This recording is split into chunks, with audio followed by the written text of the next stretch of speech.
గోపాల్ రెడ్డి గారు హరీష్ రావు అయిపోయింది అన్న. ధన్యవాదాలు అధ్యక్ష. ఎక్కడ మాట్లాడినా మధ్యలో ఇంటరప్షన్ అది కూర్చో. హరీష్ రావు గారు 5 minutes అయిపోతుంది.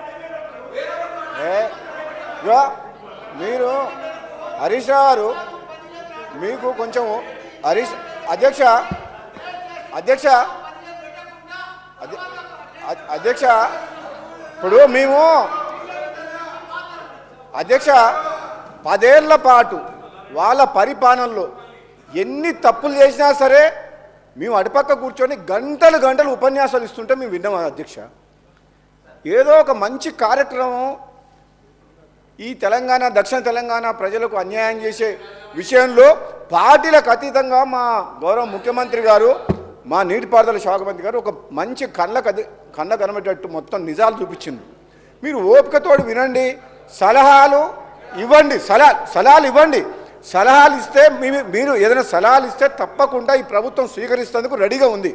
ఎందుకంటే రాష్ట్ర ప్రయోజనాలను దృష్టిలో పెట్టుకొని ప్రతిపక్ష పార్టీల సలహాలు సూచనలు తీసుకొని కేంద్ర ప్రభుత్వం దగ్గర పెండింగ్ ఉన్న పర్మిషన్స్ ఎందుకు ఇప్పుడు తీసుకురావాల్సిన పరిస్థితి వచ్చిందంటే మీరు ఆనాడు తొందరపాటు చర్య వల్ల పాలమూరు రంగారెడ్డి కావచ్చు, ఇంకో ప్రాజెక్టు కావచ్చు, మీరు ఒక డిసిప్లిన్గా సిస్టమేటిక్గా పర్మిషన్ సిడబ్ల్యూసి క్లియరెన్స్ కానీ ఎన్విరాన్మెంట్ క్లియరెన్సెస్ కానీ ఇటువంటి అన్ని అష్యూర్డ్ వాటర్ అలొకేషన్ కానీ లేకుండా తొందరపాటు చర్య వేల కోట్ల రూపాయలు మిత్తిల బ్యాంకుల నుంచి రుణాలు తీసుకొచ్చి ఈ రాష్ట్రాన్ని అప్పుల పాలు చేసి ఆగం చేసిండ్రు.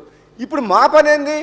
తెలంగాణ రాష్ట్ర ప్రజలు తెలంగాణ కాంగ్రెస్ పార్టీకి ఈ ఆగమైన తెలంగాణని గాడిలో పెట్టే ఆలోచన చేసి ఈరోజు కాంగ్రెస్ పార్టీకి ఓటేసి ఈ ప్రభుత్వాన్ని ఏర్పాటు చేసిండ్రు. మేమేమంటున్నాం? మీ తప్పుల్ని మేము సరిదిద్దాం, మాకు సహకరించండి. మీలాగా మాకు స్వార్థం లేదు, అవినీతిలో కూరుకుపోలేదు. ఏ సెంటర్ గవర్నమెంట్కో భయపడి ఏ జగన్ మద్దతు కోసమో వ్యాపార లావాదేవీల కోసం చీకటి ఒప్పందాల కోసం ఈ కాంగ్రెస్ పార్టీ ప్రభుత్వం పని చేయదు. ఈ ప్రభుత్వం మీరందరూ కేఆర్ఎంబి నుంచి పర్మిషన్ తెచ్చుకోవాలి, సిడబ్ల్యూ నుంచి క్లియరెన్స్ రావాలని మీకు 10 సంవత్సరాల్లో రాని పర్మిషన్స్ మేము 6 నెలలు సంవత్సరం లోపల పర్మిషన్ తీసుకొచ్చి ప్రాజెక్టులు నడిపిస్తాం తప్పకుండా. ఎందుకంటే మీలాగా మాకు అవినీతి సొమ్ము లేదు, మేము ఎవరికి భయపడాల్సిన అవసరం లేదు. రాజీ లేకుండా పోరాటం చేస్తాం రాష్ట్ర హక్కుల కోసం, తెలంగాణ ప్రజల కోసం. హరీష్ రావు గారు మీకు ఓపిక ఉండాలి. ఎలాగూ మా ముఖ్యమంత్రి గారు ఏం చెప్పిండ్రు? తప్పులు చేసిన ముఖ్యమంత్రి ఏమో ఫామ్ హౌస్లో పడుకుండు, వీళ్ళేమో ఇక్కడికి వచ్చిండ్రు, ఆయననేమో సమాధానం చెప్పడు. ఒక్క నిమిషం వినండి.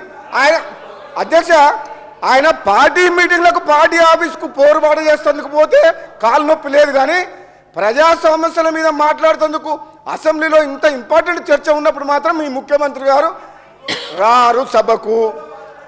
అంటే మీ కారుకు డ్రైవర్ లేడా? డ్రైవర్ లేని కారా ఇది? ఈ రిపేర్కి పోయిన కారు కాదు, గ్యారేజ్ పోయిన కారుకు డ్రైవర్ కూడా లేడు, ఒక లీడర్ లేడు మీ పార్టీకి. అర్థమవుతుంది మాకు. మేము ఎవరితోటి మాట్లాడాలి? అసలు నిర్ణయాలు తీసుకుంది ఎవరు? ఆనాడు అఖిలపక్షం కానీ ప్రతిపక్షాలు కానీ ఎటువంటి సలహాలు సూచనలు తీసుకున్న 10 ఏళ్ల పాటు ఎవరైనా మాట విన్నారా అధ్యక్ష? ఒక్కరిని మాట్లాడనీయకుండా మాకే తెలివి ఉంది, ప్రాజెక్టుల విషయంలో కానీ ఇంకో విషయంలో కానీ అన్నీ మేమే చేస్తాం, మీకు అసలు తెలివే లేదన్నారు కదా. ఎందుకు కాళేశ్వరం కూలిపోయింది? ఎందుకు ఈ కృష్ణా వాటర్ దోపిడీ వాటర్ అవుతుంది? ఈ ప్రాజెక్టులు ఎందుకు ఆగిపోయినాయి? మీరు అక్కడికి ఎందుకు కూర్చున్నారు? అటుపక్కకి ఎందుకు పోయినరు? ఇక్కడ ఉన్నోళ్ళు ఇంకా మీకు అర్థం కాలేదా? అధ్యక్ష నేను నల్లగొండ